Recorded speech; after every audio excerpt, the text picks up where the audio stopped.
Good evening everybody and welcome to the 16th live big debate in Shanghai, debating the motion marriage is no longer necessary.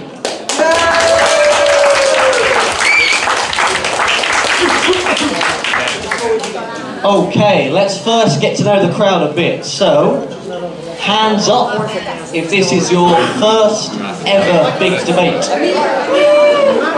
Hands up, big debate virgins. Big debate quite a few of you.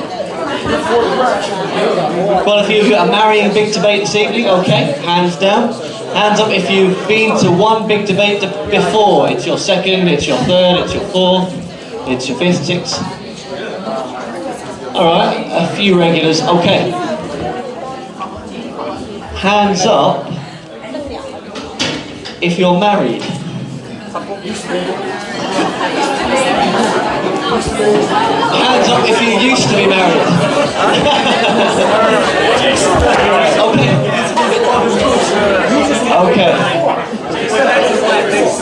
Okay, so this evening,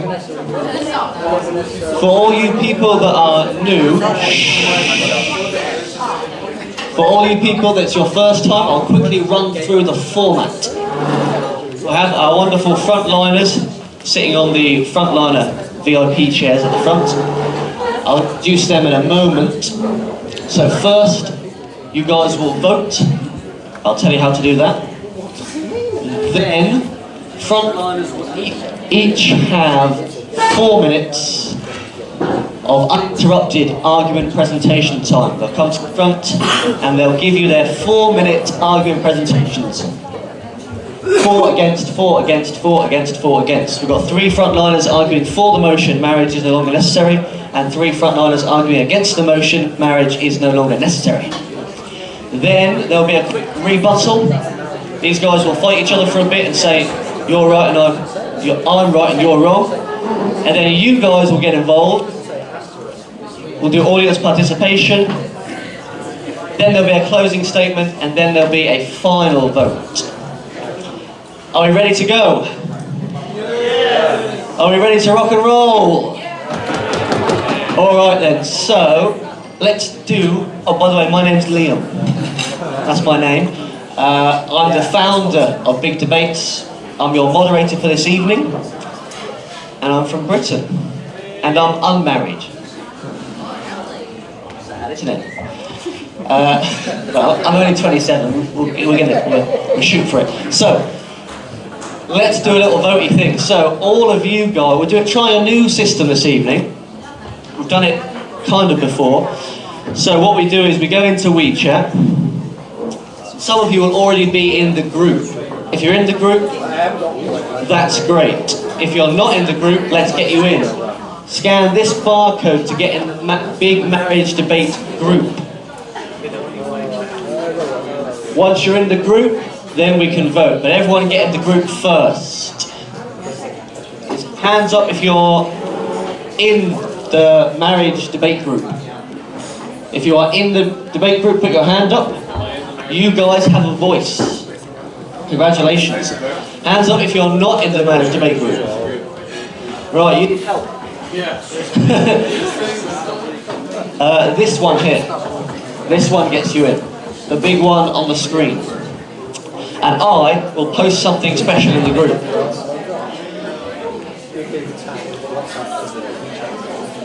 I'll wait till everybody gets in, because I won't have to post it more than once.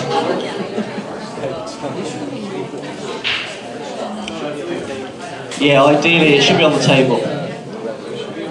Next time we can do it.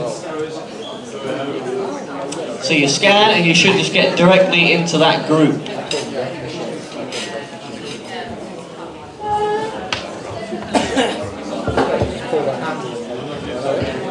And I'm going to post a voting booth into that group. I'm going to do it right now, live, mental. Alright, you can all check the group out. And there's a voting booth. And you just click on the voting booth. And you click for, against, or undecided. It looks like this. For, against, or undecided. You can change your vote just by re-voting. It will only count the most recent vote. If you like, but it's much easier if you just use it. If you can just, unlimited, it will count your most recent vote. Good question. It will count your most recent vote. You can keep changing, I think. I think.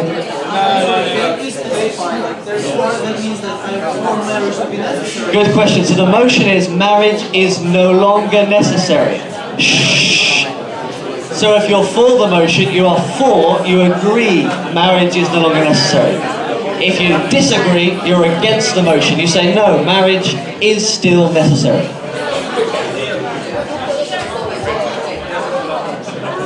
It comes up. It comes up. Anyone got any problems with that, our new technical, clever system? Okay. Okay, so the voting, that will close at 8 o'clock. So you've got until 8 to fiddle around. You've got until 8 o'clock. I'll repost it one more time. I'll repost it for the new entries.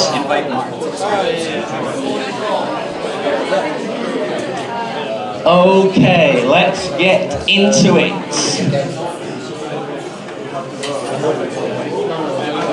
So frontliners on my left are arguing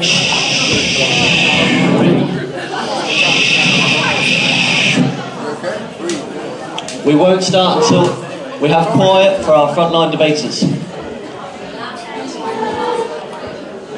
So the frontliners on my left, you guys, are arguing for the motion, marriage is no longer necessary. And the three frontliners on my right are arguing against the motion, that marriage is no longer necessary. So they think it is still necessary.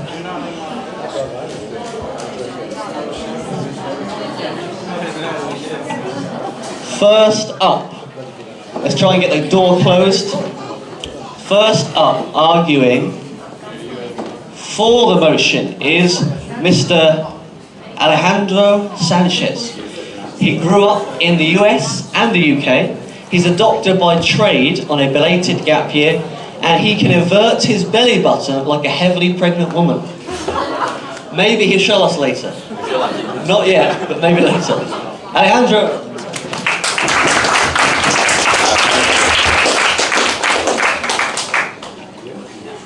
All right.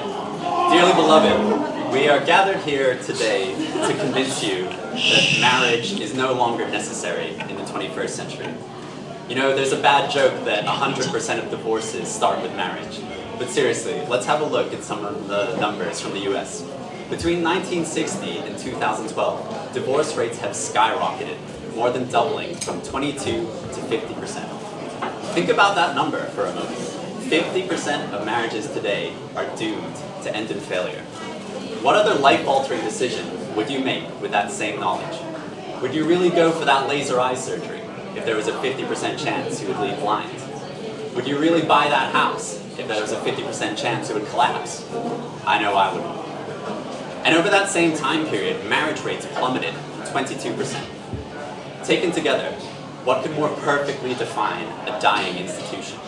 We have fewer and fewer people getting married in the first place, and of those who do, more and more are discovering it wasn't the happily ever after that they were promised.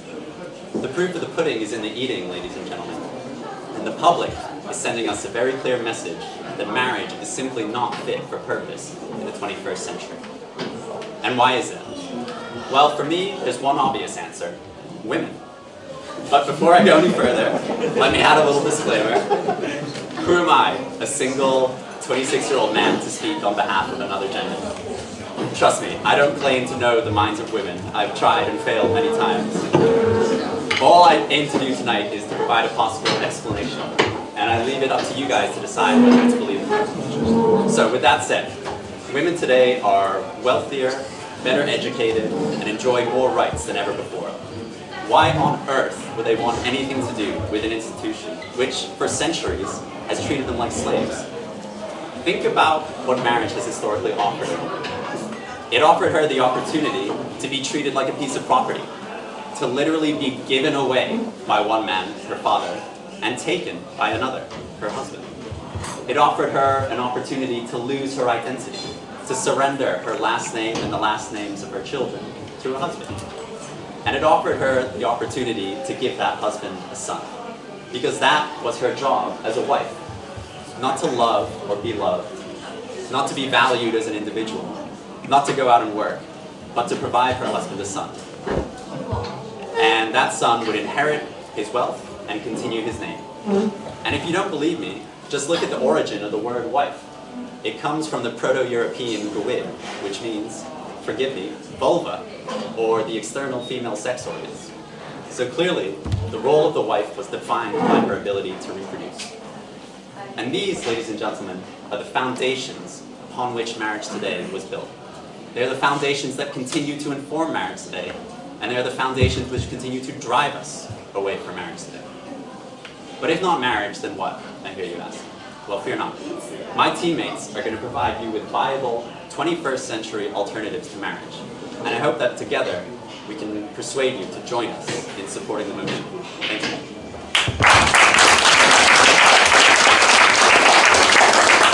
Thank you, Alejandro. I forgot to mention, I will give you guys a 30-second warning with this bell. It goes like this.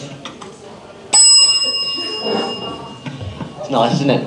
And so that tells you you've got 30 seconds left to shut up. Alejandro is very good and concise in his time. Okay, next up, arguing against the motion, marriage is no longer necessary, uninterrupted 4 minutes, we have Helena. She's a 28-year-old Brit and an avid social observer and seeker of truth and reason. Helena.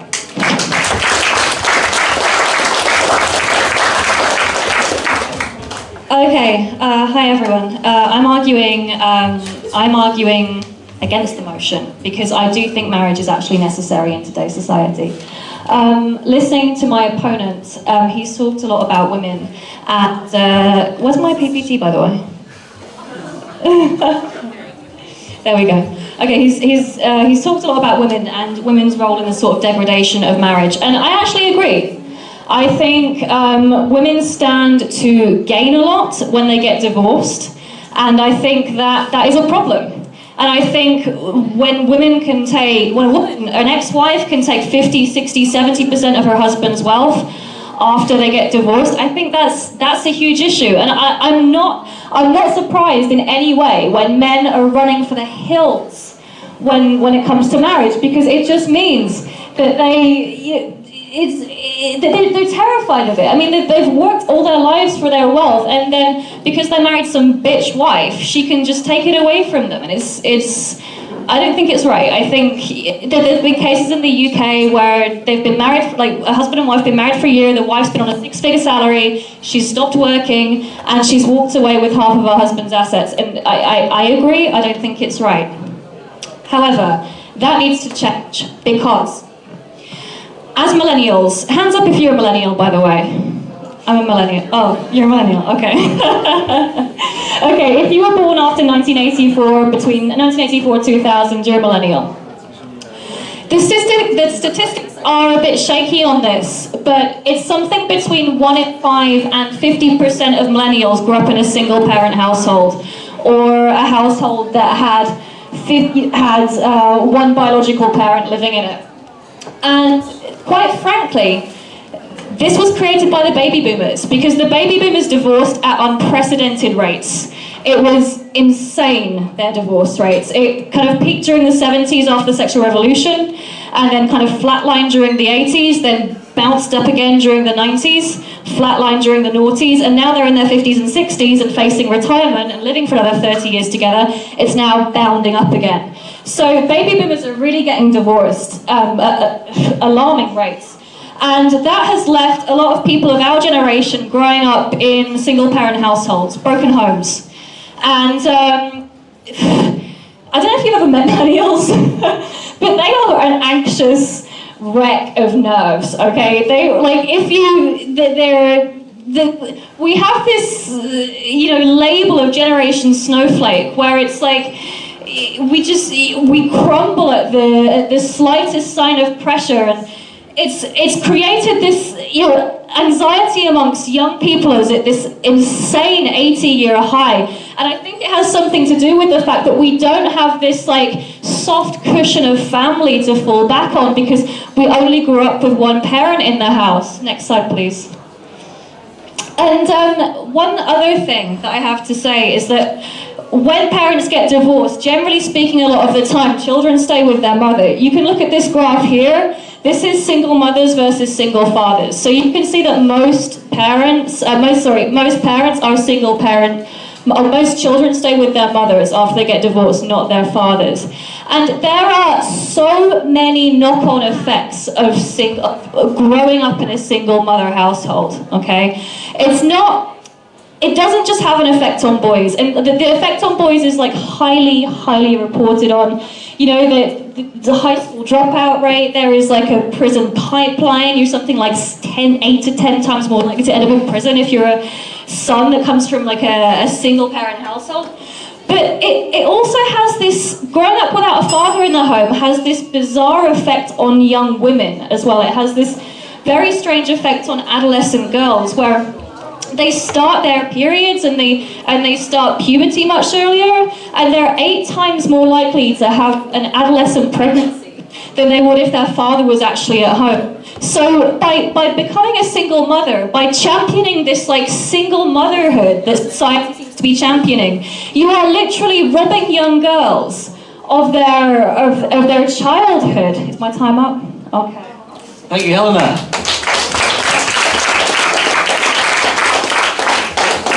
And next up, arguing for the motion. Arguing for the motion. Marriage is no longer necessary. You have slides, sir? You do? These ones? Okay. We have Scott. Scott is a long-time faculty advisor for an international high school debate team. Scott has a near encyclopedic knowledge of metal music since he started liking it in the early 80s. Scott.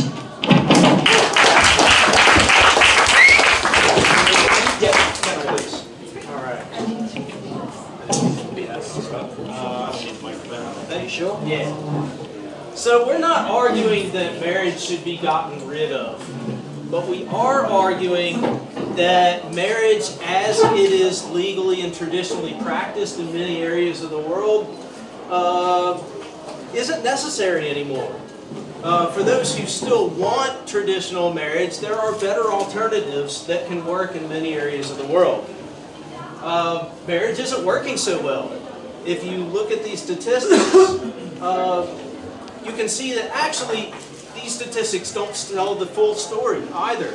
It's really difficult to find reliable statistics about how many people choose to stay in unhappy marriages. But I'm willing to bet that there's a lot of people in this room tonight that know people who've done that. Increased life expectancy actually means, can we see the next slide please? Increased life expectancy means that a marriage can last a whole lot longer now than it could even 100 years ago. And that means more opportunities for things to go wrong. More Americans are feeling like marriage isn't an option, isn't a good idea. According to the Pew Research Center, in the last 10 years, something like 42% of adults now live without a spouse or a partner. The way we do marriages in places like the US and China isn't the way it's done everywhere. In Europe, up until the late 1800s, the church had full authority over marriage. And these days, same-sex couples and people living in some pretty long-standing traditional cultures get married by religious authorities without any involvement from the state. In spite of the dress and the flowers, marriage is a poorly considered business contract. And while it lays out all of the expectations of each partner in order to have a successful marriage, in many cases, it does not lay out anything to describe what the end of that marriage might look like. And it's left to the state to decide who gets the kids, who gets how much money, who gets what property. And I think that most people don't really consider this until they're faced with a divorce. And it doesn't have to be this way. Why does marriage need state involvement? For the kids? For the money? For caregiving decisions? All of this could be solved in a different way. Marriage could be privatized, like standard business contracts. People could set the terms for their own private marriage. They could define what their relationship is and what it isn't. They can decide how it's going to end, and they can consider lots of different situations and come up with solutions before things go wrong rather than after. Business people have long been free to form whatever sort of business partnerships that they choose. Why not offer that same kind of opportunity to people who want to get involved in a marriage, which is one of the oldest contractual relationships in the world? Divorce would become a far less lengthy and costly process under privatized marriage contracts. And that would lessen the emotional burden, a very heavy emotional burden, on everyone involved. Incidentally, if marriage were entirely private, the issue of gay marriage would likely go away. Suddenly, government would not be approving of gay marriage any more than it would approve of straight marriage. And churches wouldn't have to worry anymore about being forced to perform marriages that it disagrees with or feels is immoral. Thank you, guys. Thank you, Scott.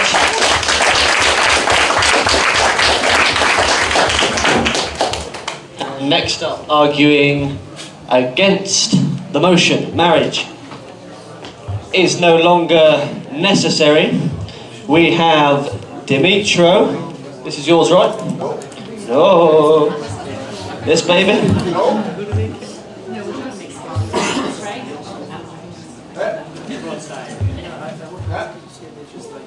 Wait. This one. Dimitro is a Ukrainian man, and he's a friend of those who know better. Dimitro. Alright, so ladies and gentlemen, marriage means different things to different people. For some cultures, it's a way to oppress. That's true.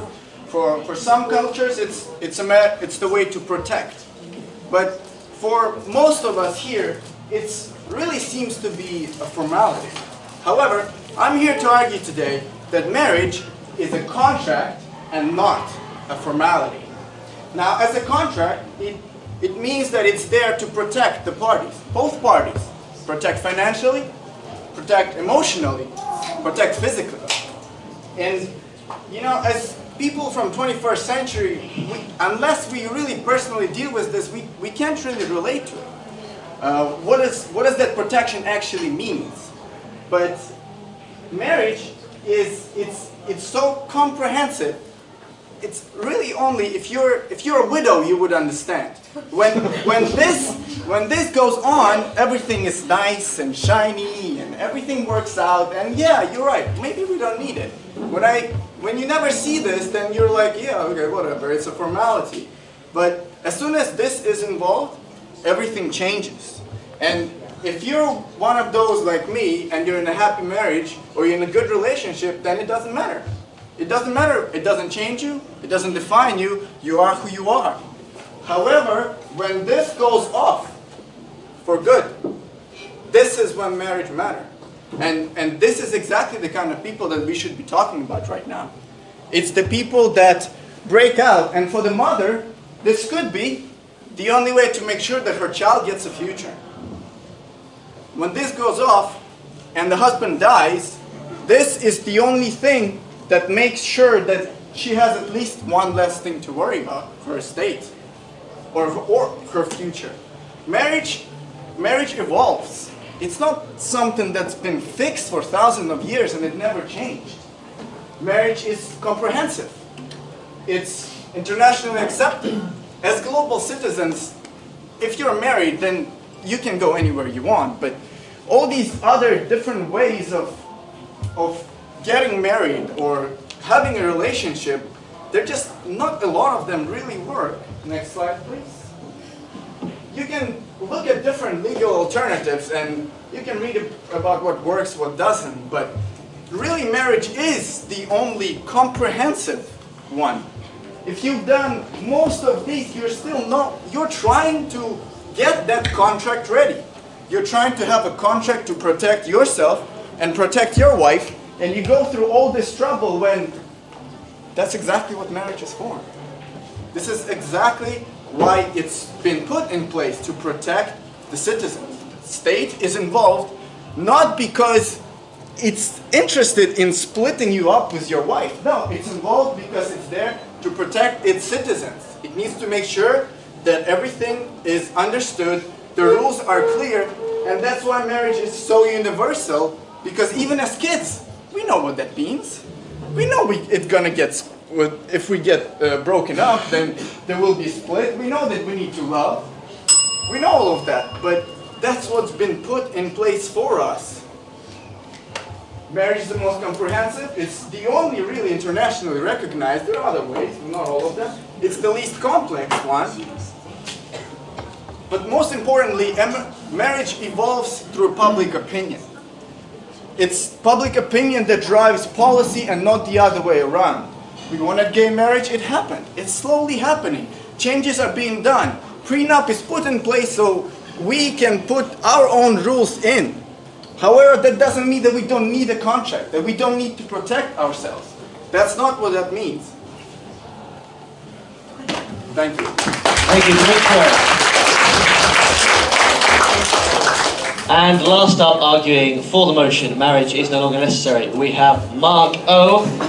He likes to improve himself through honest discussion with people he disagrees with. He wants to know why people believe what they believe. Whilst he may never understand, he will never stop trying. Mark.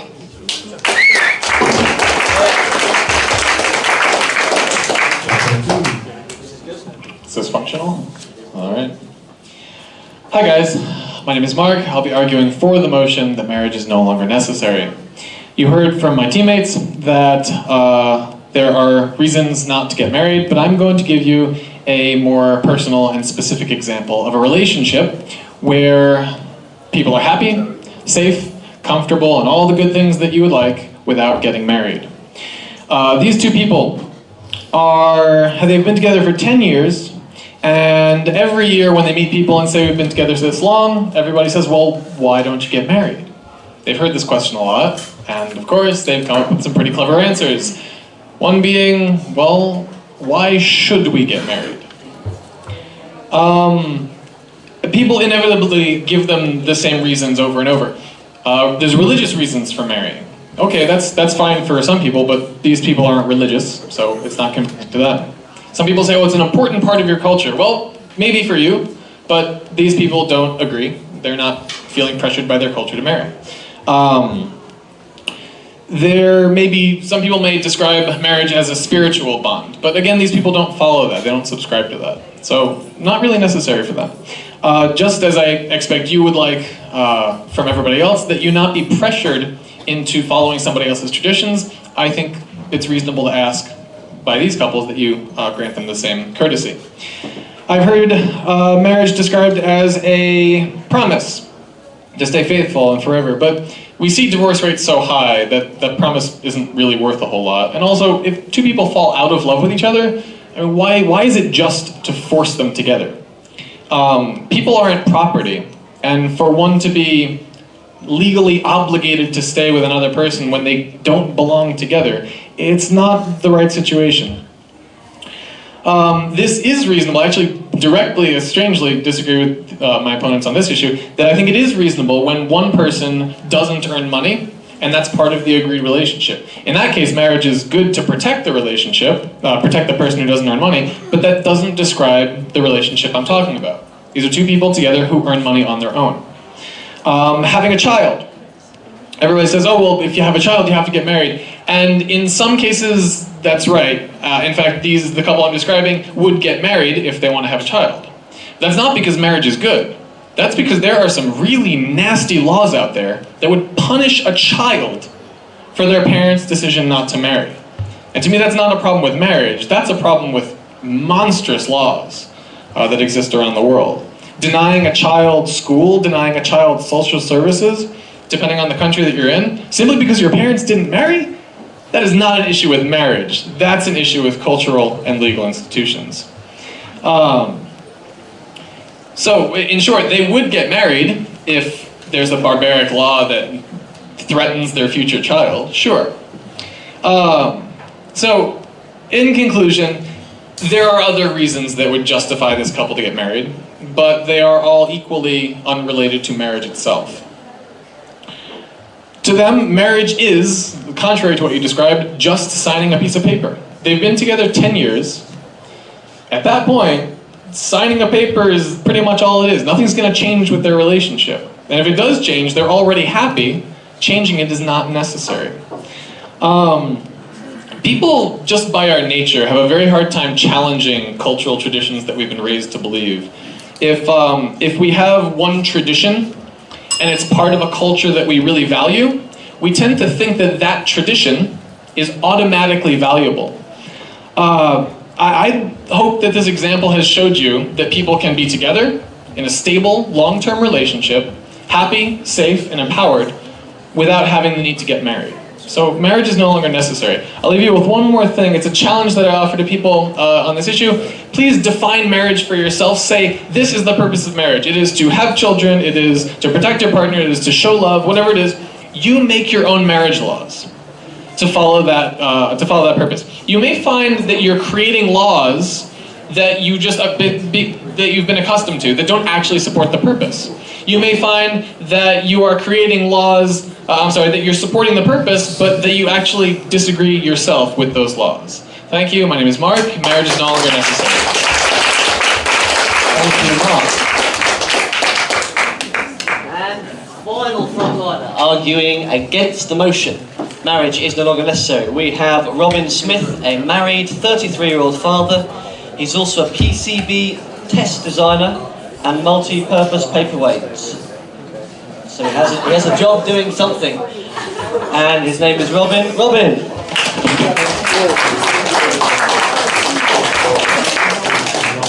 Okay, first I want to say thank you for proving that marriage is necessary, even if not for everyone, Mark.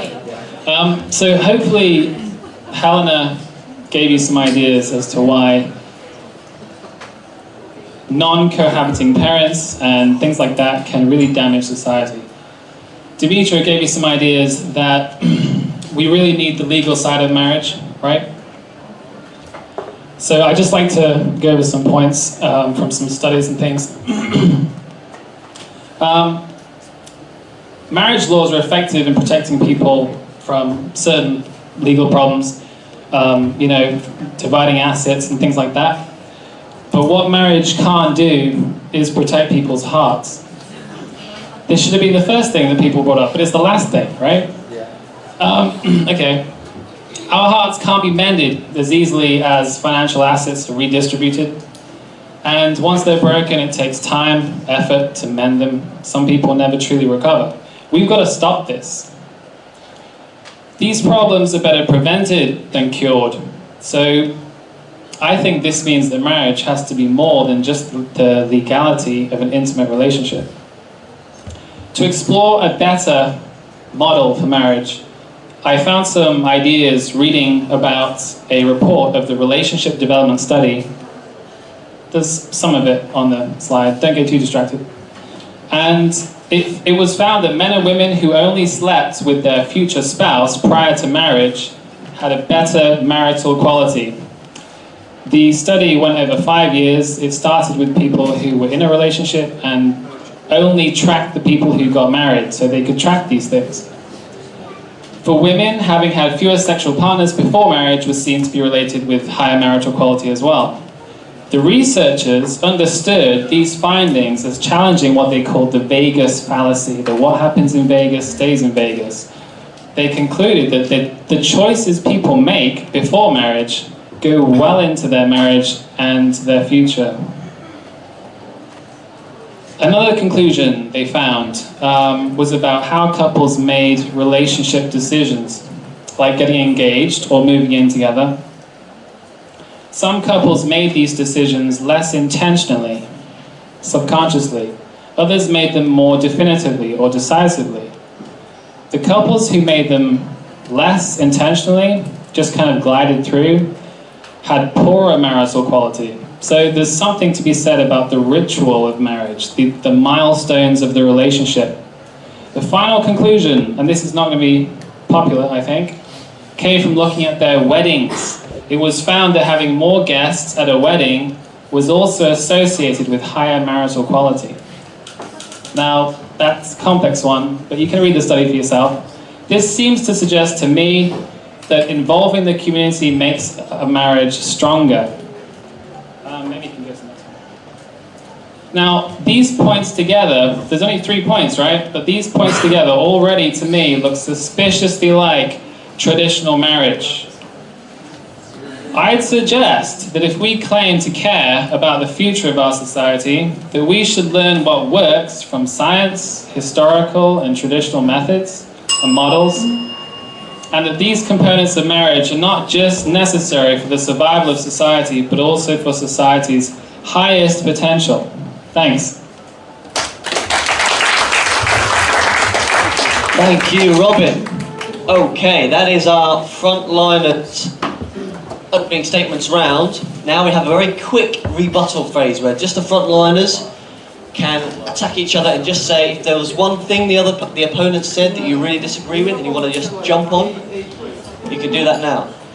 And then the audience will get you guys involved. Who wants to jump? Oh, I'm going to give you guys, this is, you get to look after this microphone for the whole debate. You can jump in and be loud, and so can you guys.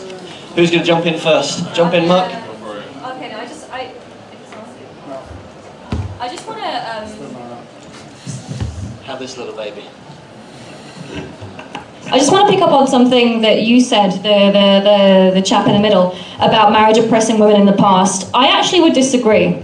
And I said this during the feminist debate as well.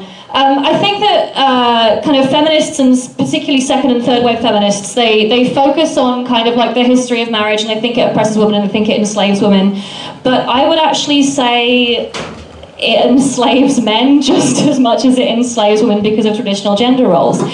And I said during the feminist debate, and I stick to my guns on this, if I was suddenly put in a time machine and shipped back to like the 1930s, 1940s, 1950s, put me any period in time, I would rather be at home than in a factory, okay? I would rather be at home barefoot and pregnant than slaving away in a coal mine or steel mining or in a factory or even at war, okay? Like I would rather be a comfortable woman at home than be a man, because when you're a man you have all these other obligations upon your shoulders. You have all these other, you have to be a provider, you have to pay your mortgage, you have to pay for to put food on the table. There are just as much pressures being a man as, I would argue more actually, there are more pressures on being a man than there are being a woman. And I don't think marriage was designed to enslave women.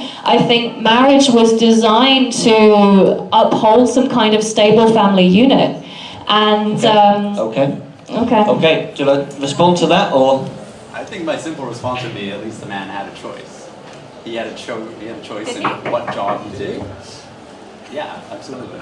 Okay. Compared to a woman who occupied the submissive role, who had the role foisted on her. What about and there was no room for leeway in What that about decision. working class men? What about the men who were in factories? But I mean, that's an argument, that's like a societal argument. It's not an argument from marriage. That's an argument about economic conditions in the country. But you have to, but I think you're you have conflating two issues. No, I'm not, because I think you have to concede that most of society in the past was actually working class. Like the idea of like a middle class family is only a very modern concept, where people actually But we're have talking about the freedom. 21st century. We're talking about the 21st century, but you're talking about history. You're And I'm talking about the historical and oppression how that of has the informed historical the oppression of women. traditions of marriage today. And I don't think that I don't think that these working class men who like had to go to factories and had to go down to coal mines and come home with blackened lungs But even if they were single, they had to work. had much of a choice in the matter, and neither did the women. I don't think marriage is an institution that enslaves women. I think marriage is an institution that makes men literally the indentured servants. Like, it's not slavery, but it's indentured servitude to provide for your family. You know, like, women are at home and they're comfortable and they have their settee and they have their cushions and they're looking after their children, and men, they're out in the dirt and the mist and the cold and you know, it's I would much rather be a woman in the 1950s than I would or 1930s, 1940s than I would be a man, because You sound like a slave who's glad of her chains. but okay, so I'd rather be a comfortable slave than some kind of indentured servant who's going down the coal mines. I mean, Okay. I'll accept that argument. working class men have to work regardless of whether they're married.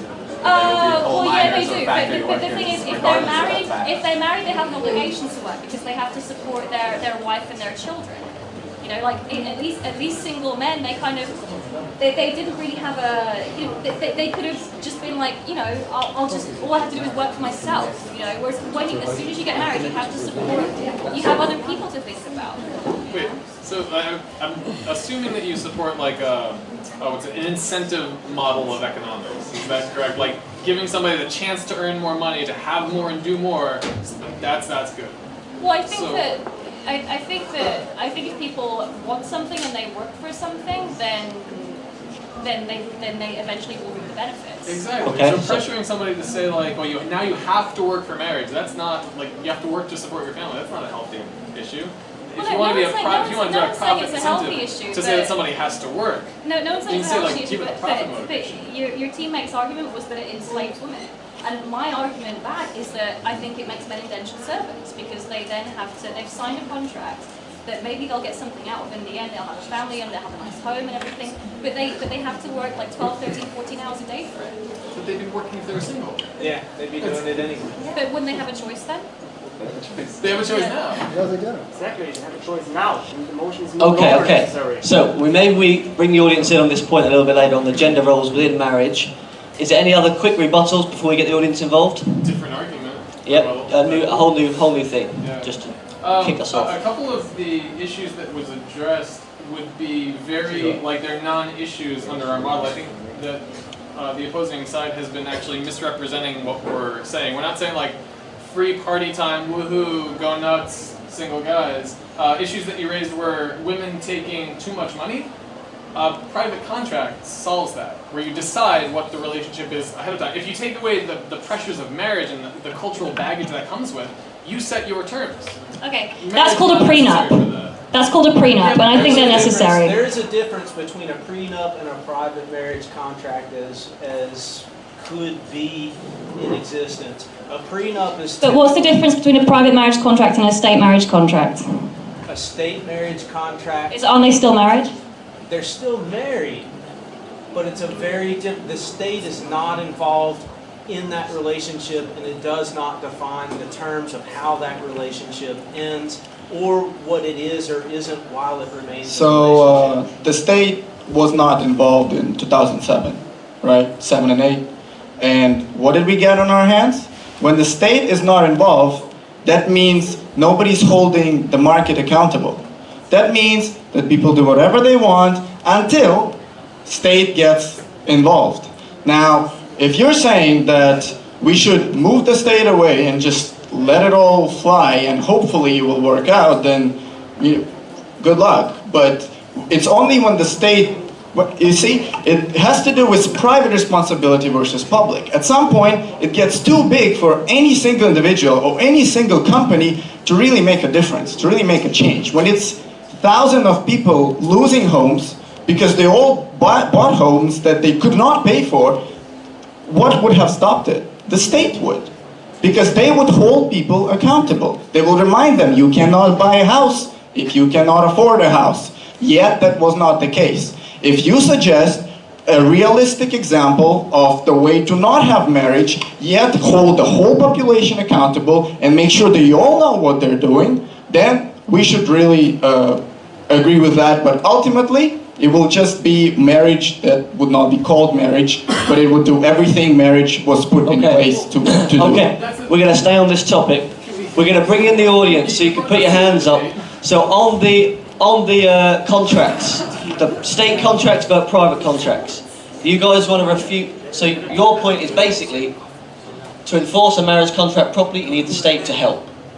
Like any other contract. Well, I think if we're talking about the US and I think the UK, the state is there to protect life, liberty, and property. And I think that when you get married, you're dividing your assets, and I think that does need state protection because you're dividing your property. So you guys. Any other contract.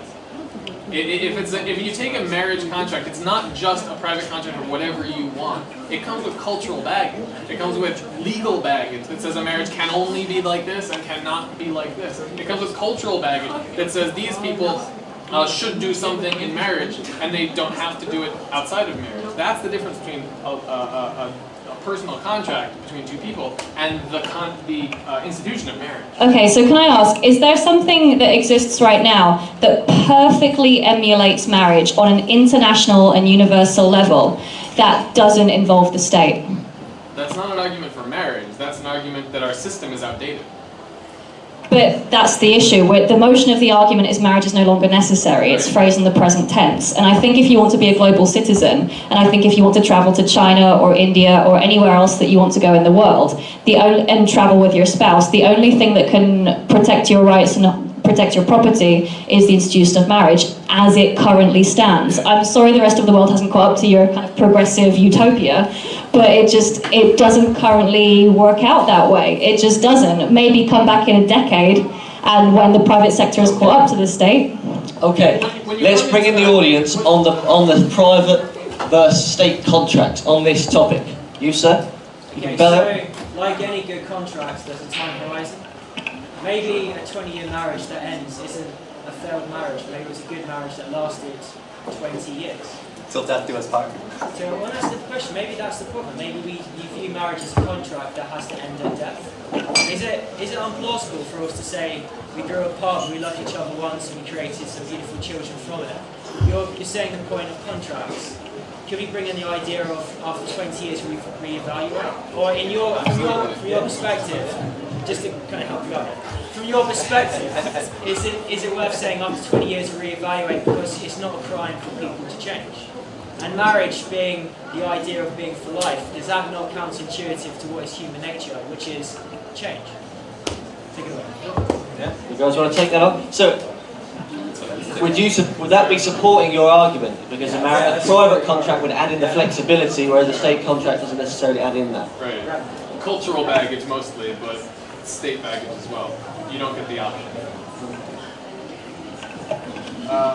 Okay, so just like I mentioned in my presentation, it's the opinion that drives the policy and not the other way around. Is it a good idea to put a time on your marriage and possibly revisit that? Sure, there are definitely people who would agree with that, and I believe that we should do a democracy round on this one, and if that's what the population wants, we will make that happen, we will adjust the laws. However, that does not rebuke the marriage in any way. It's still relevant today, just like it is relevant tomorrow. But there is a rebuttal of marriage in its current form. Okay, wait, sorry, 1 second then. I just want to say, if you say, oh, let's just get married for 5 years, let's get married for like 7 years, what a wonderful way to commit yourself to someone for life. You know, like how wonderful is that? Saying, yeah, I'm going to love you, and I'm going to be with you, but only for the next 5 years, because you might get fat, you might get old, you might become a cunt. So, you know, what a wonderful way to say, oh, I really want to be with you, but only temporarily, okay? There is, honestly, there is nothing more just awful for society than these temporary marriage contracts, you know? And well, even if they existed, which I don't think they do, but they're just, what a terrible thing to impose on society and to your supposed loved one, to say, let's get married, but here's the expiry date. Like, what kind of precedent are you setting for your marriage or setting for your children when you do something like that? Why would you assume that till death is a good idea? How can you make that promise when you're 20-something years old? How can you actually know enough about yourself to make that promise? Hey, maybe it works out. But that's a silly, prediction. Could you say, I'm going to take this job, and I'm going to do it for the next 40 years, no matter what. Like, you can't have that kind of confidence. And to assume that till death do us part is a good idea is not consistent with human nature, and it's not consistent with our expanding lifespans. Okay, an audience member, jump in. Sure. My question was actually about this soft cushion of family, and it's a three-part question to you, Helena. 3. It's quick. I promise. Okay, let's go. So first of all, why does family require marriage? Can a family not exist as a de facto, like a civil law union? Second, who says families are always soft? Isn't it better to have a healthy de facto marriage, de facto common law marriage, rather than an abusive or dysfunctional marriage that's locked in with a contract? And the inherent nature of that means that it's hard to get out of it because, you know, as your team has put it, it's a contract. Third of all, in terms of oppressing women and enslaving men, isn't it about choice? Especially as a millennial, I'm assuming that you might identify as a third generation feminist, third wave feminist. No, not at all. Oh, I think it's toxic. I think third wave feminism is just cancer. Helena argued against feminism in the feminism debate. I think there is so much wrong with third wave feminism. There is almost nothing right with it. Alright, I'm checking the third question. The first one is, why does family require marriage? And second of all, who says families are always soft? Is it not better for functional, healthy, de facto, rather than potentially dysfunctional? Okay, so one thing I would say is that studies show that children are actually much happier in married and secure homes. That doesn't mean that every marriage is happy. And I'm sorry to embarrass him, but my father is actually here tonight. He's sitting in the corner right there.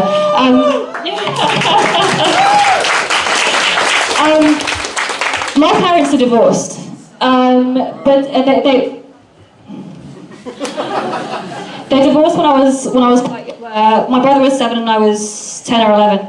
And one thing that I do appreciate unbelievably is that they stayed together. Well, they made the effort to get on. They made the effort to get on. And every Christmas, my mum's since got remarried. Every Christmas we spend together, and my dad is still involved in mine and my brother's lives. And honestly, I would much rather they were happier apart than miserable together. However, I do think that marriage has become somewhat of a throwaway commodity.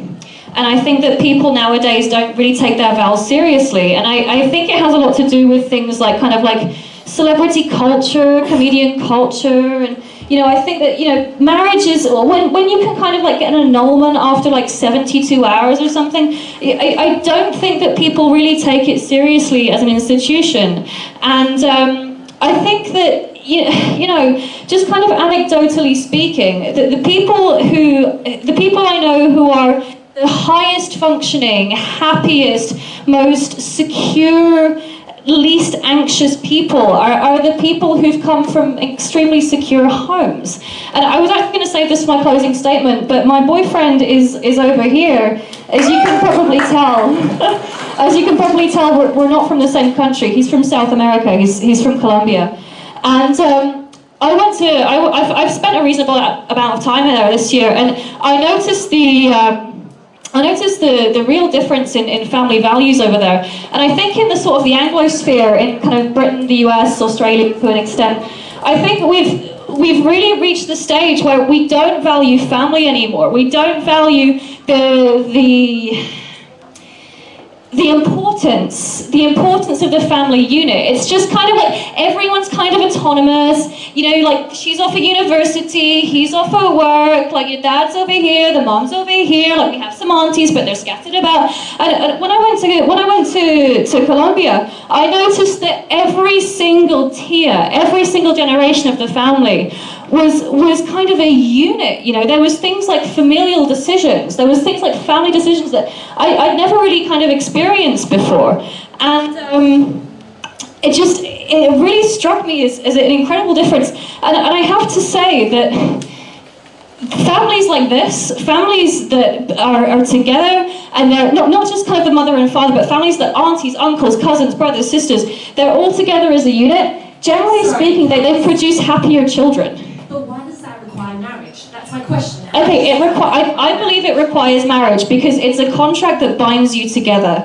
And the other thing is, I think that in South America they're far more religious than we are in the West right now. I think in the Anglosphere we've kind of rejected religion, and to be honest, in some instances rightly so, because religion's kind of stupid. Let's face it. But you know, they've really protected what matters when it comes to when it comes to kind of like the core values of what it means to be married in a church in front of your entire family, in front of your entire unit. And I think because you've done that, and because you've done it amongst this kind of this being in the sky that you kind of that you believe in, I think it matters. You know, I really think it matters to the solidity of the family unit. And I think that when you're unified like that, you're less inclined to go your separate ways. Okay. Let's, at that point, take a break. Take a quick 3-minute break. And what we can do in this break is we can get a quick drink, have some food if you want, but also we can do a little feature, a new feature. In the marriage WeChat group, if you've got some question, one question or two, a subtopic within marriage you'd like to be addressed, and maybe you're not too confident with your hand up, you can pop it in that group. And if there's a whole lot of similar questions and similar subtopics, we'll do our best to take it on. So there's a 3-minute break, and see you all in 3 minutes. A round of applause so far for everyone involved. Grab a drink, 3 minutes.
come back. Back in the game, frontliners. Hope you help us out, Will. Mark.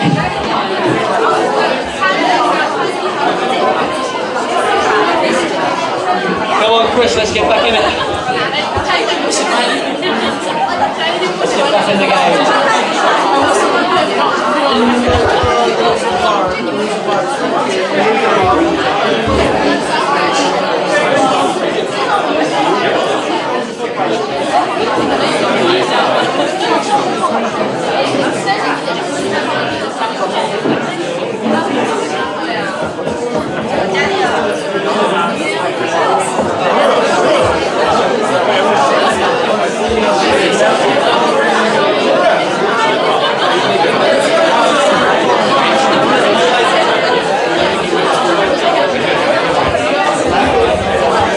Okay, frontliners, take a seat. Let's get back in the game.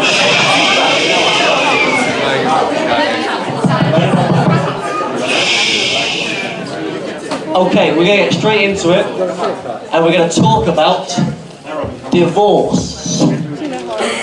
So a big point that the foresight mentioned was divorce rates are high. Does someone from the audience want to jump on the divorce conversation, for or against the motion, and talk about how divorce rates impact marriage being necessary or unnecessary? Yes, sir. I want to talk about divorce law, because as a matter of fact, I met 3 men in my life, and they were financially ruined because of the divorce. They wanted to have prenup before, but the women refused that because they say, you only want me to sign it because you don't love me. And so, as a man, I really have to say I'm scared, because I saw how a divorce can destroy you. So why should I marry? You should So be scared. that would be a point against. Why I should be scared? I should be. Do you think it's good that he's scared or bad that he's scared? No, there's nothing, well, you know, I wish it would be beautiful roses and I love you forever, but that's not the reality. Yeah, that's theory. I mean, we see it in the movies, but this is not reality. Okay, sir. Have a microphone. Hi, can you hear me? Sure. Yeah, I was going to declare an interest and say that I am the father of one of the debaters, but that's already been announced. So, at the risk of turning this into a family debate, there are 2 things I want to make, 2 points I want to make. First of all, this guy who said he's right, you're right to be scared. You are absolutely right. You are right to be scared. You are. I know, but I'm also telling you, I'm particularly telling you, that that the feminist notion that marriage favours men, or that some mystical entity called the patriarchy exists, is absolute bollocks. That's an English term meaning genitals. And the point I will also make is that I am in my, strangely enough, I know you'll find this hard to believe, I am now in my 60s. I'm like one of the Rolling Stones, I look younger than I actually am. But all of my friends in their 40s, 50s and 60s will not categorically, thank you for my change, will categorically not remarry. And the reason why they will not remarry is because of the totally unrealistic and draconian and one-sided divorce laws that exist. My best friend from university has just got divorced. He's going to lose everything to somebody who has palpably lied on almost every count. And the reason why is because he's male and because the divorce laws are structured in that way. That's point 1. Sorry about this. The second point, and this was my actual original point that I was going to make, but I've been sidetracked by this, so I will be quick. I'm sorry. Okay, please don't ring a bell. The second point I would make is that I think all the debaters here have focused on the contractual aspect of marriage here. The original idea behind marriage, societally, was to procreate and protect women from the excesses of men. Absolutely. And that was the reason why marriage was structured in such a way. What we are forgetting here, in terms of the contractual discussion, is the emotional implications of marriage. And we're all talking about rights and everything else. We should be talking about responsibilities here. When you enter into a contract, you not only have rights, you have responsibilities and obligations. And we have totally forgotten in this debate, I think, or certain people have, the obligation that the marriage partners have to maintain, procreate, and look after third parties, namely the children who come into this world. And that is the purpose of marriage in many respects. Thank you.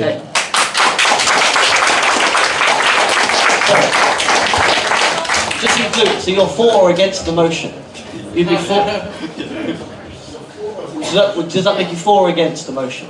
Marriage is no longer necessary. I think it is necessary. Okay. So the point about children, let's hold on to it. We're gonna dive into children very soon. Does anyone want to jump? Not physically dive into children. What about divorce? Divorce. Who can take us forward on divorce? I just wrote it in the chat, but just a bit of a lengthy question, but since we're on the topic. About divorce. Yeah, so someone had cited, I think it was this group, that's about 70% of marriages had been initiated by women. 70% of divorce was initiated by women. So yeah, sorry, divorces have been initiated by women. And then this increase of divorce, for both teams, do you think it's more of the fault of either maybe with the men or the women? And then regardless of what the perceived fault may be, what could be done about this? Also relevant to, I think this team said something about a pair bond. Also, what could be done, let's say, regardless of marriage, but in terms of just maybe relationships in general? Okay, so let's go into the divorce. 7% of divorce, maybe it's in America, that stat? She used to work for a divorce lawyer. Do you want to jump in on that? And also, he mentioned me personally, so... you can take that on, and also take on divorce with a little bit of a gender, who initiates it? Vibe, twist, focus. I think this is more of a legal jurisdictional issue rather than a social marriage issue. So I don't think that it's always the men are doomed to lose all their assets. Furthermore, women, for their housework, it is work, right? You're contributing labour to a family unit, and that should be compensated because marriage should be based on equality. Now, as for... what's the thing you want to address? So divorce... Yeah, initiated by women. And yes. Right.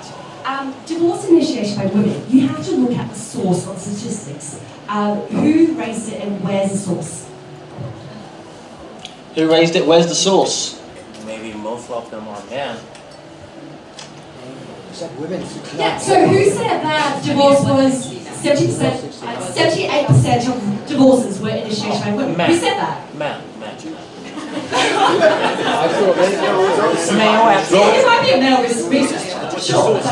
Was it on your slide, Robin? Alright, so drop it, forget it. Right, yeah. So talk about divorce, generally. No fault divorce, right? Does it really matter who initiates it? Are we talking about, a gender debate, or are we talking about a marriage debate? Is marriage necessary? That's a question. That's not exclusive to whether it exists or not. It's just a matter of fact, whether it is necessary. Okay, do you want a final point on divorce? Otherwise we'll move on to children. Divorce. So, the motion is marriage no longer necessary.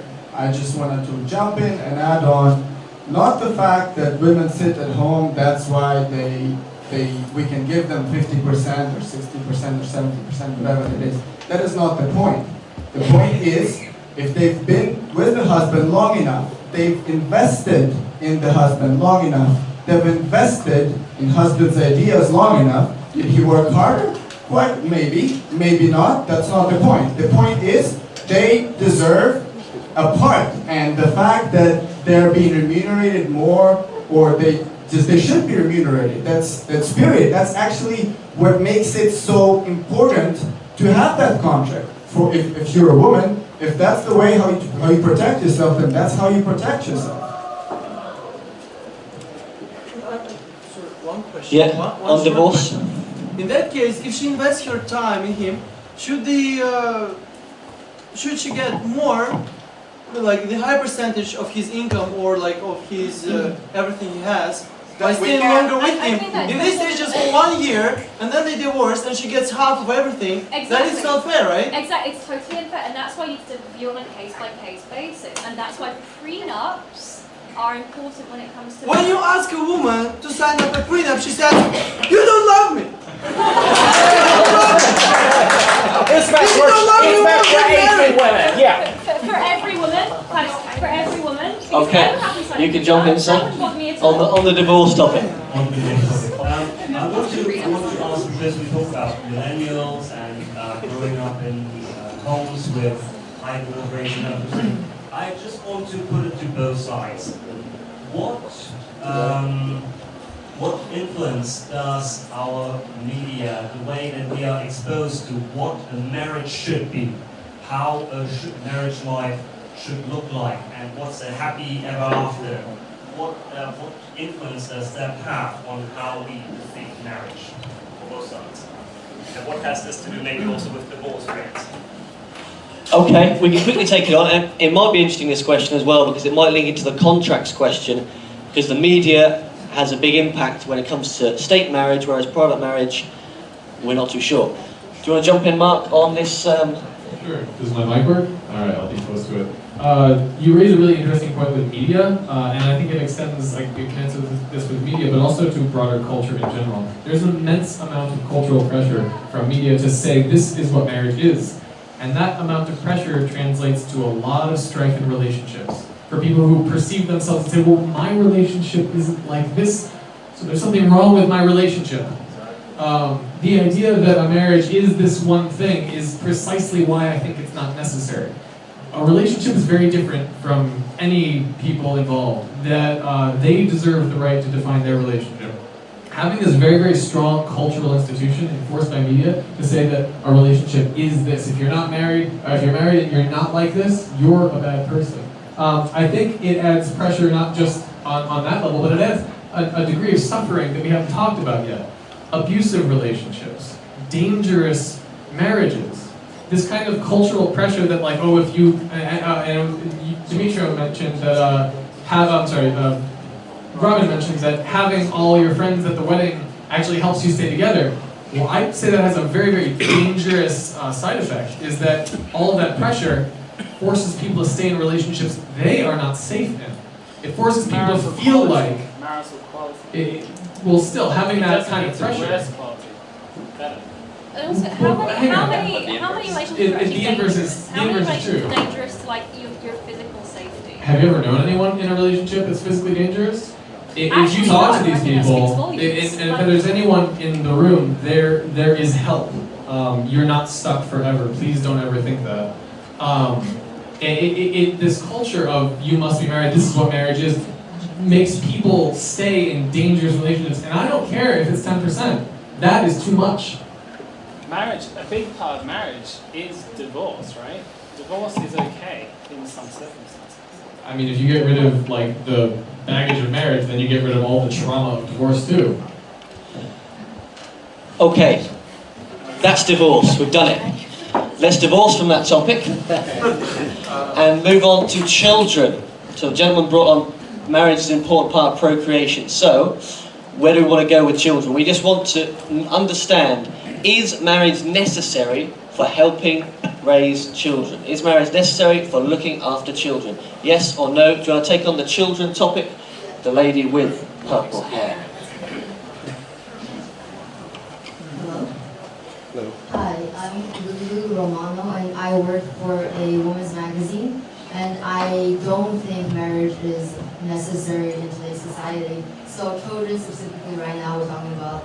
So let's just say not everyone wants children, and more importantly, not everyone can have children. So for the people who are avid supporters saying, like, it's such a good environment for raising children, and that marriage and children are so tight-knit and related, why don't you argue against, excluding women with ovarian cancer, or women who can no longer have babies, like people who are older than, I don't know, 40 something? Why don't you argue lesbians or gays or transgender even? And that's a question to use the word even. Okay, so summarize your point. Your point is. Oh, no, I just didn't. I want to address. So I just think that not everyone wants children, and that's something to. And I just want to say, actually, one more thing on what we just talked about divorce is, I've been in 2 serious relationships, and I am delighted to say that I'm not a twice divorced woman. I'm delighted to say that you can have a serious commitment, a serious love, and everything else without being married. But that's not to say, like, marriage is not a beautiful declaration of love, but it's not necessary. Food is necessary, Okay. marriage is not. Food is necessary to make work. So children, who wants to take on children? Can somebody give us something arguing that that marriage is necessary to support children? Who wants to give us something? Okay, Helena, I'm gonna keep it nice and short, Helena. I'm gonna jump in. You can have this one. Okay, so I would actually argue that biparental households are necessary for a child's physical, well, not so much physical, but physical when it comes to women, mental development when it comes to children, and I think that marriage is the thing that binds those two people together, on most levels when it comes to kind of like an international setting. And, in my kind of initial speech, I talked about the need for fathers and how we're normalizing single motherhood. And I think that's really dangerous for society when you normalize this idea of a single mother household, because we already see the damage that it's doing to vast swathes of society. And I think it's incredibly important to have a child in the home, for a son, for discipline, and there's so many things that benefit from some kind of father figure being in the house. And you can debate that marriage is the thing that holds them together, but I think all these other things that we've talked about, whether it's civil unions, whether it's cohabitation, whether it's all these other kind of rights, they're just kind of like shitty substitutes for marriage. Like, they don't kind of fulfill everything that marriage entails. Thank you. So your point is, to summarise it, marriage is the thing that keeps the mother and father in that household that you believe is good for children. Yeah, well, for the most part, Who disagrees with that? Who disagrees that marriage does not do that job? Who does not do that job? You, sir. I think it's not necessary. I don't need that. I think it's not necessary for two people to be in a marriage to have a happy family. And it won't make a man to stay in the family, and even if it does, only because he doesn't want to lose everything, he would stay in the family. This family won't be a happy family. When a kid is rising in an unhappy family, when parents are arguing, it's not good for a kid. I think it's better if two people they would live separately, and the kid would see them on the weekends he would see the dad, and during the weekdays he would see his mom. And that would be much better for the kid if he won't see parents arguing all the time. If he would see parents arguing all the time, when he will have his own family, he would think that this is the right thing to do. Right, okay. I'm not for unhappy households. I'm not for unhappy households. I'm for happy households. Let's let your dad get involved. And I understand. Marriage is not necessary as an institution, and it's not necessary as the ceremony. Okay, I just want to say marriage is the only thing that's recognised on an international platform. So if you want to move to China, okay, which most foreigners here do, try moving here with your spouse when you're not married, okay? Try doing that. Try getting her a visa or him a visa, okay? Try, it's the easiest way. Someone from the audience, take on this point about, I want to hear the unhappy married couple living together with children versus the unhappy couple living apart. Which one is the better, the least of the two undesirable situations? How does that relate to the motion? You want to take that on directly, sir? I will start there. I think unhappy people having children is generally a bad idea. If you're not happy, you don't have kids. But if you've got the kids already?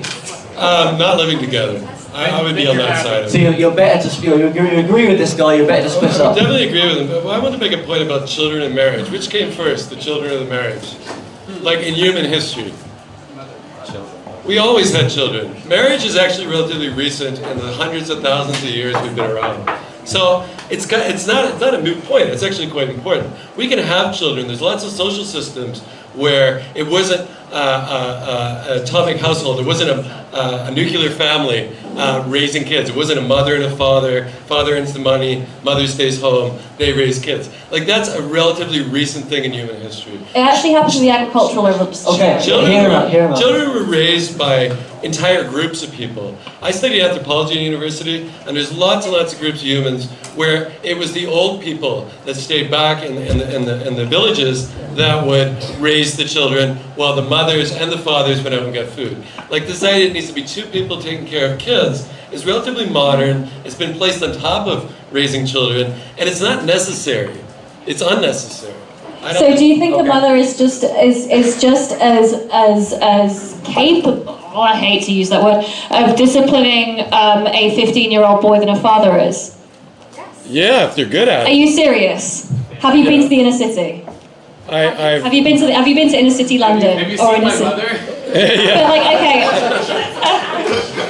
Of course there are notable exceptions. But when you look at statistics, if you look at kind of areas that are incredibly matriarchal, if you walk through places like kind of East London, for example, where I lived for many years, or if you kind of walk through a city like Chicago, which has incredibly matriarchal households, you see the kids just running wild. And it's because the mother is struggling to keep up the household by herself, and she needs support. And that support cannot be the state. You're expanding the size of the state to gigantic proportions, and that just can't happen, otherwise it's going to swallow up everything. Okay, a new voice, sir, on the children. I just had a stupid question. A stupid question. Assume I'm a child. There's no marriage at all. There's no marriage. So, who I gonna call mother and the father?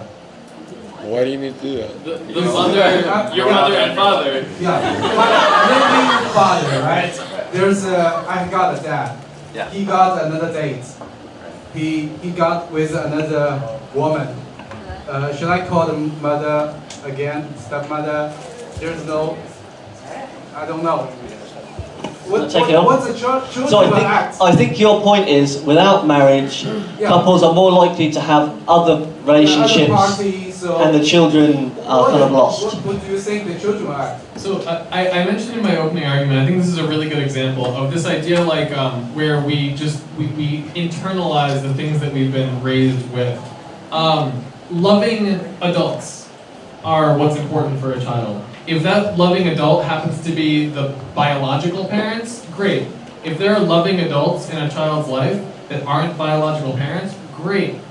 With regard to what you call them, what names you give them, it doesn't really matter to me. It's what makes you comfortable, or what makes the child comfortable. I think that's a discussion that needs to be had in the family. The idea that replacing a mother label, I'm not sure that that's the way I would go with it. But having an extra loving person in a relationship, absolutely fine with me. Okay, Julian. Baba, move us forward on children. Two points I would make. I think you called me Papa.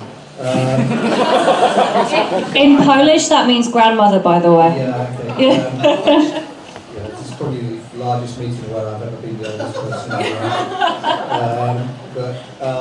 the 2 points I would make are, first of all, it's palpably obvious that it's better for parents to be apart and treat the children reasonably and be happy than to be together and argue. It's palpably obvious. It's a non-debate, right? So yeah, absolutely.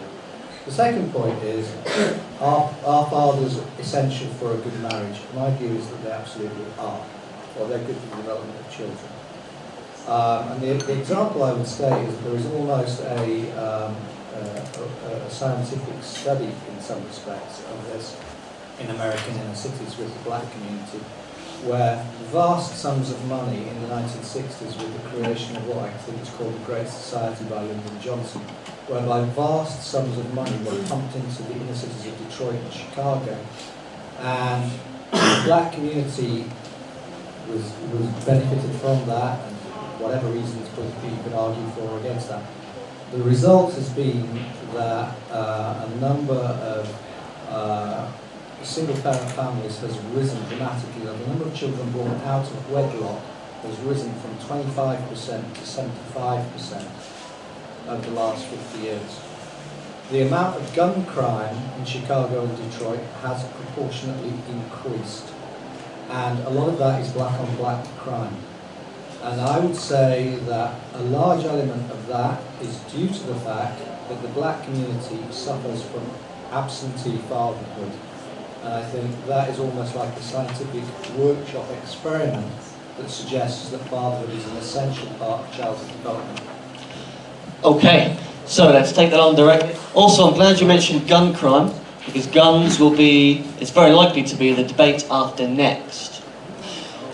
Back on, so taking on this point, to summarise your point, the point was about fathers are essential for a family with children, and the eventual conclusion is that marriage helps the mother and father stay together. It didn't actually get to that conclusion. No, I didn't get to that conclusion, okay. but I did say that single-parent families, whether that's the same thing or not, were dysfunctional in terms of society. Right. But marriage is not necessary to get Yeah, I want to respond to raising children. I think marriage is necessary for raising children. The legal side of it, and in China, I don't know other countries, but if you parents not get married, the child cannot even register to be a rightful citizen, and they will be punished for the parents' choices of not getting married. And also they face a lot of reality things like bullying at school, or the cultural pressure on that for children's psychological development, and also like children would develop better and they have better personalities, grow up in they have parents in their home. So that's one part of it, and two, there is substitutes in the law force or other change the culture elements that I think marriage is necessary for solving the problem and reduce the harm for children. And also, yeah, I think that's necessary. Okay. And you say you've had your hand up for a while. I don't need it. I want to get back to that point. So, but what do you think is more necessary, marriage or changing that law? Changing Change the law. But I'm sorry, but again, I'm going to go back to the fact that we're going to say marriage is no longer necessary. It's phrased in the present tense. Okay, let's let her answer. You can answer the question. So, if we're going to argue marriage is no longer necessary, I'm sorry, again, it doesn't fit with your kind of like futuristic, idealistic, utopia, but at the moment, it is still essential if you want to preserve your rights on an international platform. Okay, you can take on the question. Well, just look at how easy or what kind of efforts it's going to make change the law in the society, or actually work better in your marriage and choose wisely when you get married and grow and work on marriage and make it better and not just divorce it, because there's a risk and you do not want to take that risk. Yeah, but with sowing divorce rates, there's no guarantee that the child will grow up with a mom and a father. But it's only society that can make that guarantee. It's only individuals that can make that guarantee. Okay, so we're going to jump in a second. First, my name's Leo McManus. I'm your moderator for this evening. Our motion is marriage is no longer necessary, and we're going to have 2 more minutes of open phase debate, and then we'll have 2 closing statements. A frontliner volunteer from each side, for and against, and an audience volunteer, for and against. So in 2 minutes, I'll ask for audience volunteers, and the person who is the most attractive with their hand up, I'll choose. I'm very attractive. 2 more minutes. You're not wrong. 2 minutes. You jump in, sir. 2 minutes. We're on the issue of is it necessary in an area, and I could see the argument that in certain places in the world, your children will be punished if you don't get married. There, it's necessary. It's not just your children. Yeah, in those places it's necessary. But now, ideally, yes, we could see a place where people are progressive, we think about these things, and we change laws and change culture, but that takes time, and you're right, I don't want to live in the future. However, what you're illustrating is that marriage is necessary in one culture. Marriage as an institution, however, is still not necessary. Okay, jump in. One last thing that I would like to address is the idea you talked about. There are other possibilities like contracts and stuff like this that are over like 20 years, and now a child born during that contract is some kind of product, right? So how do you deal with this product? Is it just like, oh, you are responsible for this product, or somebody can pull out of it or out of this investment that they made or something like this. What is the child in your idea of a contractual relationship between two people? Rather than a marriage where you say, this is a kind of emotional investment that you do as parents. So a private contract, what happens to the children in the contract? So marriage is a limited contract as it stands. If there are divorce laws, then marriage is a limited contract. You decide when it's over. If you're making a private contract, you're just being honest about when you want to reevaluate. A private contract for 5 years can be a private contract for 50 years.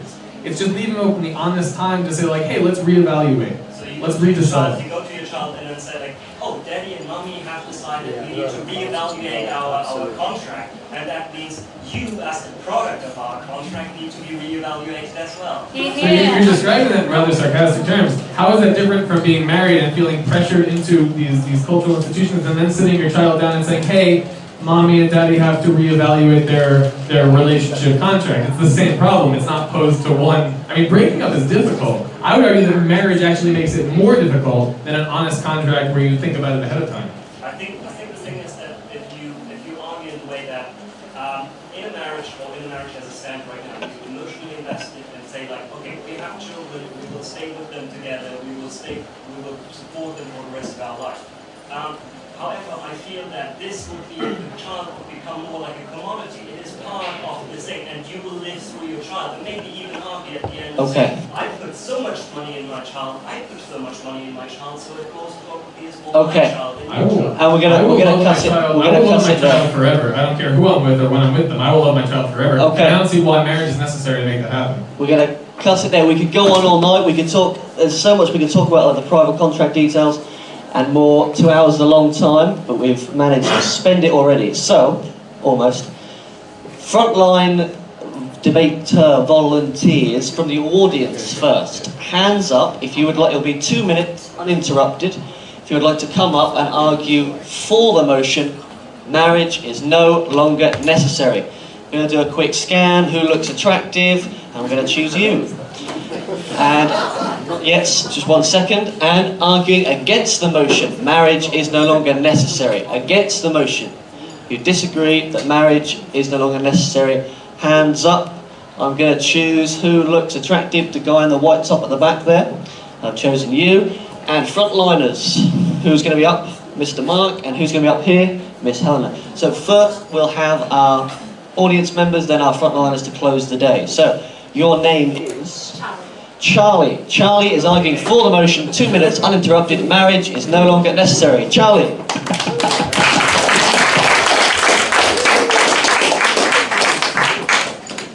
So, the debate today has focused on 2 main points. Number 1, children, and number 2, contracts. As for children, marriage isn't necessary in certain contexts. Whenever we interpret a situation, we bring to it our own context, our nationality, our legal system. And so therefore, I recommend that legal systems have to be reformed, not necessarily marriage. Sure, psychologically, I think we have all conceded that it's better for a child to be raised in a happy, but separate, potentially, system of parenting rather than a dysfunctional marriage. So if the affirmative is correct at this point, and that marriage binds people together, isn't it a bad point that marriage binds dysfunctional, or has a tendency to bind dysfunctional relationships together? Secondly, regarding the contractual point, prenups aren't actually binding in many jurisdictions. A court can say, hey, this is really unfair, so you can't do that. So in terms of having a legal contract based on that, it guarantees the rights of what we should consider to be humans, if we are to be all equal, or at least treated equally. So I argue that marriage is not necessary because I don't see any merit for having a binding marriage. If you're binding something that's negative rather than positive because you can't guarantee that, then what is the point? Rather, if you have a private contract, then you can determine what is appropriate, and the court can also decide on top of that. So Like, at the end of the day, we're not saying marriage is bad. We're not saying marriage is or ultimately or completely dysfunctional, but it is not necessary and can be defined by individual considerations. Thank you, Charlie. And next up, arguing against the motion. Oh, it is irresponsible to be obese. That was last time. The motion is... Computer, not a fan of that motion. The motion is marriage... What's the motion? Marriage is no longer necessary. And we have... What's your name, sir? What's your name, sir? Mike. Mike. We have Irish Mike, and he is arguing against the motion. Mike.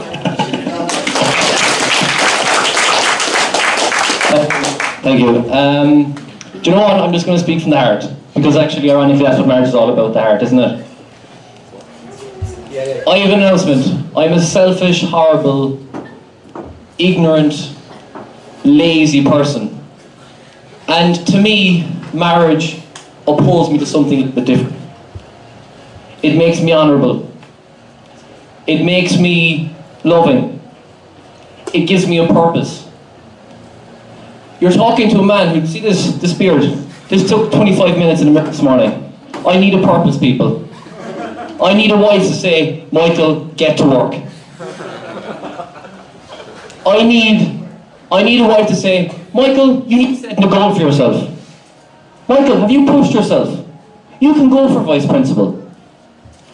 My wife, my companion, I'm not going to call her a soulmate because that's too wishy-washy. And this is such a logical debate, I couldn't do that. My wife, my soulmate, she is my force. She is going to push me. She is going to give me support. And look, we are living in a world where is the support? Support on social media with your 1,000 fake friends? Instagram with your 4,000 likes for a donut? I'll tell you what's solid. I'll tell you what's solid. What's solid is going home to your wife and honestly talking about your day. And yes, I know you can do that with a girlfriend. But why should the girlfriend stay there? The girlfriend can leave. To me, marriage upholds you to something different. It upholds you to a higher standard. Because you said, I do. You have spoken, and you have spoken the word, I do. Because marriage is upholding you to a higher standard. It's giving you a boundary. It's giving you a comfort zone. And I'm telling you this, we all hate traffic lights. We all hate alarm clocks. But they have a function. And marriage is that function, and you may hate it, but at times, but it makes you a better person. Yes.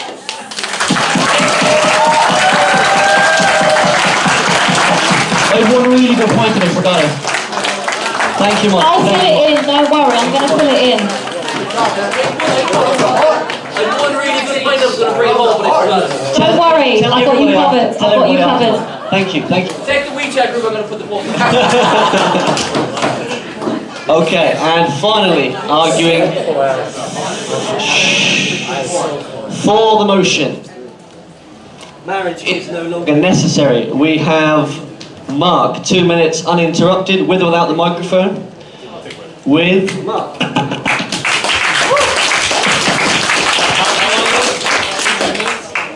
Hi guys, thank you very much for that heartfelt narrative. I feel like this topic has actually missed out on a lot of the personal nature to that relationship, so thank you for sharing that.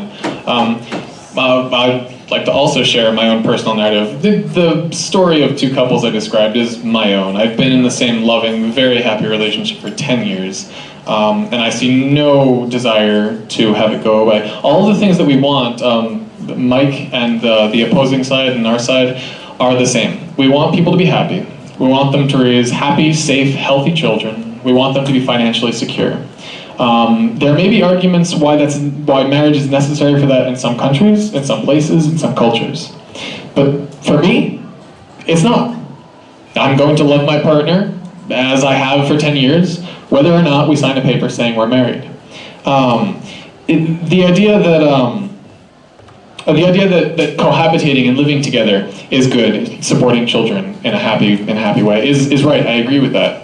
Having two parents or more at home, loving adults, is good. but marriage is not necessary to get that. I can stay together with my partner without marriage, and I can break up even if I have a marriage. So to me that shows that either way, I don't need the marriage.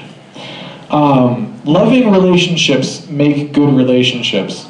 They make for good partners, they make good for raising kids. And this is true whether or not you're married. If you don't love each other and you fight all the time, it's not a good relationship for kids. If you're married, it's not good. If you're not married, it's not good. Please take a moment. A lot of the things we've heard tonight really sound like they're coming from justifying what your parents did or justifying what society tells you. Just take a moment to think, hey, what if this thing that I've been raised to believe might be a little bit different or have other options? So the idea that marriage is necessary just doesn't hold. All the things that are good and wonderful in this world that come from relationships can come from a relationship that is not married. Thank you. Thank you, Mark. And closing the debate for this evening, arguing against the motion, marriage is no longer necessary, we have Helena. Okay, hi. I actually want to echo a lot of the things that our Irish friend talked about. And I also want to kind of add to it that, you know, within a marriage, one of the things when you fulfill your... When you talk about your vows, when you talk about like spending your life together, we all recognize how broken we are as people, okay? Everyone is broken in their own individual way. But the thing is, when you find someone, they need to fill in your broken points. They need to fix your brokenness. They need to be there for you when you've had a bad day. If you're a messy person like David is, you need to be there to kind of be orderly and you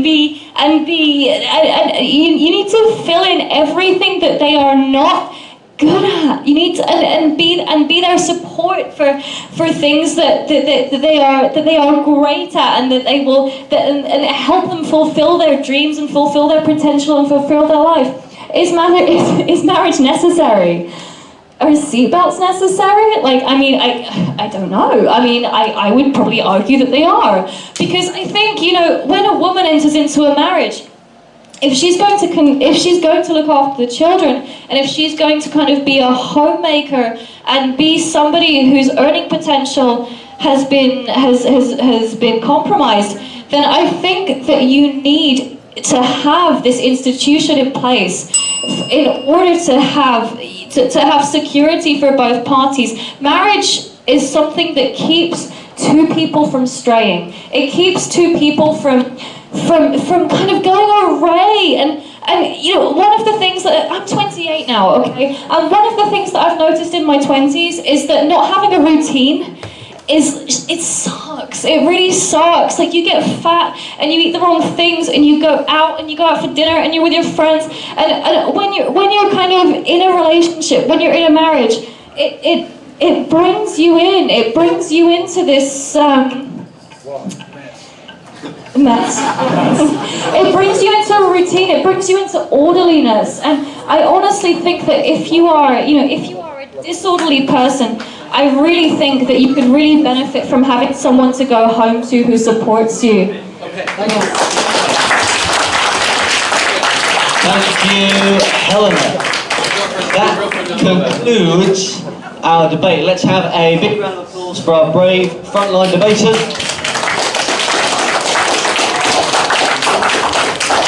So now we have our final vote.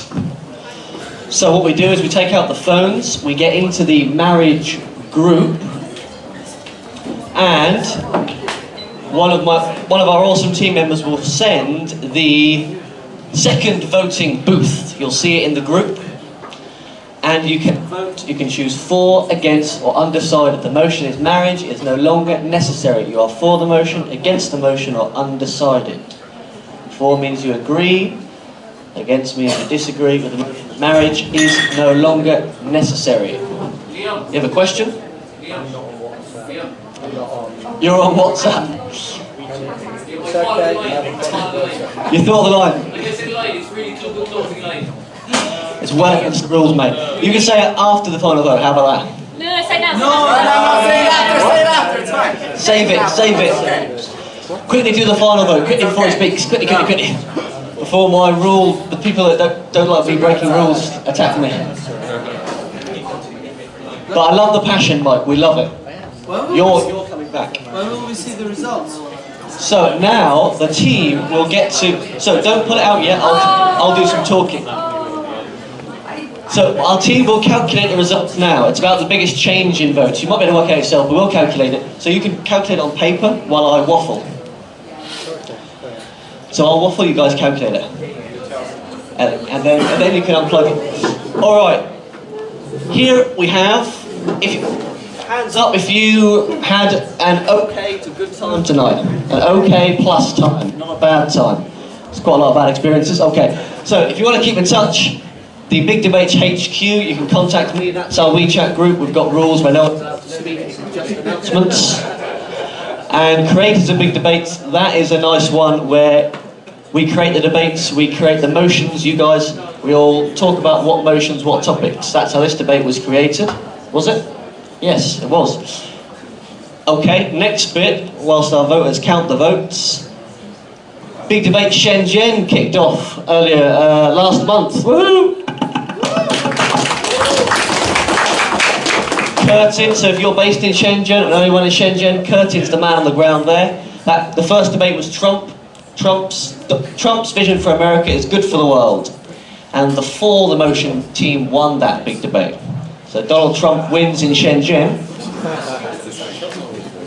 Global shares, Facebook, YouTube, that's where we are if you want to keep in touch. Oh, and the next big debate, the next big debate is here in the Camel. It's not on Wednesday, it's on a Thursday. Technical thing, Wednesday they've got a big thing going on. So on a Thursday, on the 14th of December, we have a Christmas big debate. So what's the Christmas theme? The motion is Santa Claus is real. That's just a joke, funny me. The motion actually is, voting is closed, by the way. It's closed. Without Christianity, the West will fail. That was one directly came from the creators of Debates Group. Without Christianity, the West will fail. That's our Christmas debate. So if you want to front line for the motion or against the motion, hit me up in person or on WeChat. We love 3 verse 3, 2 verse 2 can also work. It's Thursday, 14th December, here in the Camel, 7:15 to 9:30. Now we can unplug. And in 30 seconds we'll announce the results. 30 seconds. So, just to clarify, the winners of the debate, the winners are the side that changed the most minds from the first vote to the final vote. So even if one side has the most votes, it's about the biggest change in votes from the first to the final. Which side debated and persuaded the most of you to change your mind? So it's the biggest swing in votes. It's all about the swing states. It's the biggest swing in votes. So, when we've got those results up and ready, we can, 20 seconds, we can check it out. After we announce the results, you guys are free to hang around, buy a drink, chat to each other if you like. Let's have, before the votes come, let's have a round of applause for yourselves and your contributions. Thank you.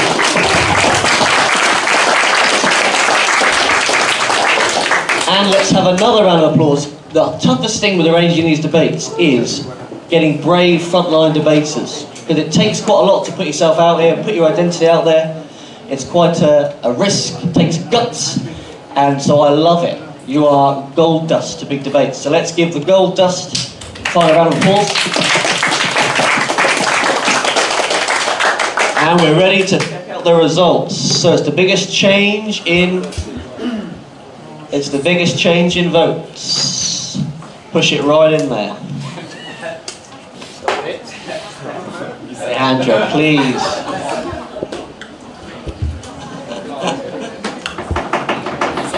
Oh.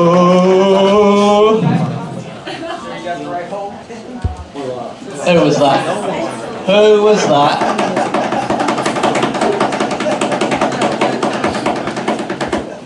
Let's put it out and stick it in again.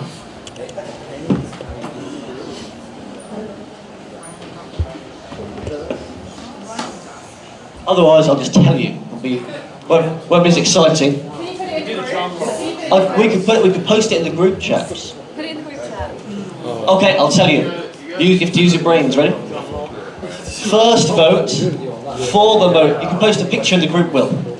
So look at your phones, but it's more romantic if you look at me. First vote for the motion, 30%. Against the motion, 39%. Undecided, 31%. Pretty even. So it's the biggest change in votes wins. Let's take a look.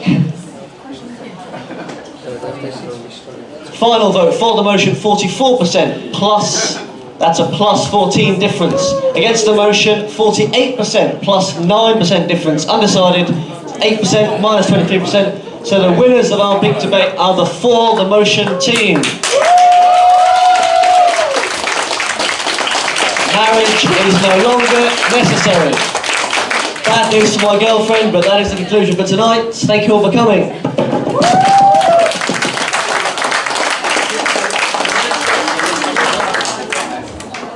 Can we see the final?